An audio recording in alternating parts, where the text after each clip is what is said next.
बहुत समय पहले यह गांव, जिसे शांत कुटीर कहा जाता था, खुशी और हंसी से भरा था। यह मुख्य भूमि से दूर था, इसलिए यहाँ के लोग सादगी और शांति से रहते थे। गांव का मुखिया, दादी माँ एला, अपनी बुद्धिमत्ता और दयालुता के लिए प्रसिद्ध थीं। एक दिन फ्री फायर जोन का रहस्यमय धुंध शांत कुटीर के पास से गुजरना शुरू हो गया। उस समय यह धुंध घातक नहीं था, बस एक अजीब नीला कोहरा था।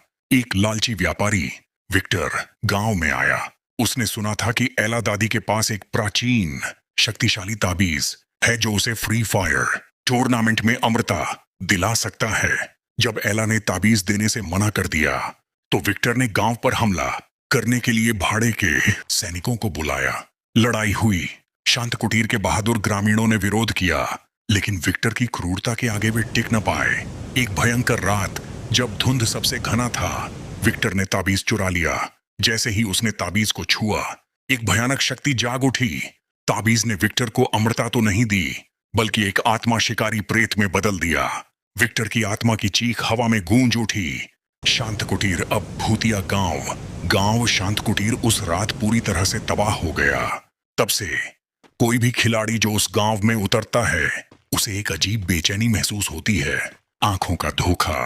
खिलाड़ी दावा करते हैं कि उन्होंने टूटी हुई झोपड़ियों की खिड़कियों से किसी की तेज पीली आंखें देखी हैं। जब वे उस कमरे में जाते हैं तो वह खाली होता है। दबे हुए पद चिन्ह। घनी घास में अक्सर ऐसे पद चिन्ह मिलते हैं जो किसी खिलाड़ी के नहीं होते, जैसे कि किसी ने हवा में चलते हुए मिट्टी को दबाया हो। राइफल की फुसफुसाहट।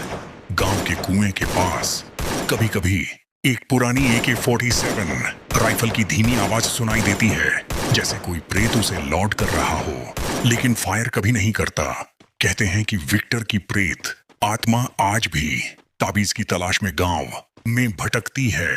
उसका एकमात्र उद्देश्य उन खिलाड़ियों को फंसाना है जो शांत कुटीर में उतरते हैं, यह सोचकर कि उनके पास वह ताबीज है। जो खिलाड़ी देर रात गेम के समय के अनुसार यहाँ रुकते हैं, उन्हें अक्सर अचानक स्वास्थ्य कम होने HP ड्रॉप का सामना करना पड़ता है, जिसे वे प्रेत का प्रहार कहते हैं। याद रखें, फ्री फायर की दुनिया में कुछ जगहों पर लूट कम होती है, लेकिन डर ज्यादा। भूतिया गांव ऐसी ही एक जगह है